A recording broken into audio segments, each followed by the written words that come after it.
Early morning சீக்கிரமாக கிளம்பி நேட்டிவ்க்கு தான் வந்து போயிட்டுருக்குறோம். அங்கே ஒரு வெட்டிங் ஃபங்க்ஷன் இருக்குது.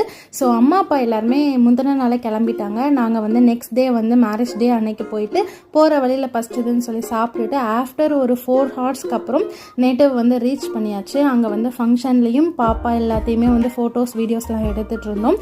ஸோ சம்மர் தாங்க முடியல அப்படின்னு சொல்லிட்டு வெளியே கிளம்பியாச்சு. இந்த கடை பார்த்திங்கன்னா என்னோட ப்ரீகேஜிலேருந்து இன்னுமே என்னோட நேட்டிவில் இருக்குது. ஸோ அதெல்லாம் சர்ப்ரைஸாக பார்த்துட்டு இருந்தேன். இந்த ஸ்கூல் பார்த்திங்கன்னா என்னோட ப்ரீ ஸ்கூல்லேருந்து 5th ஸ்டாண்டர்ட் வரைக்கும் நான் நேட்டிவில் படிச்சிருந்தேன். ஸோ அந்த ஸ்கூல்கிட்ட தான் போயிட்டு பார்த்துட்டு அப்படியே வந்து ஜூஸ் குடிக்கலாம் அப்படின்னு சொல்லி என்னோட பிரதர் ரெக்கமெண்டேஷனில் இந்த கடைக்கு போயிருந்தோம். ஏண்டா இங்கே வந்தோம் அப்படின்ற மாதிரி தான் ஆயிடுச்சு. ஜூஸ் எல்லாமே பார்த்திங்கன்னா ஒரு அளவுக்கு தான் இருந்துச்சு.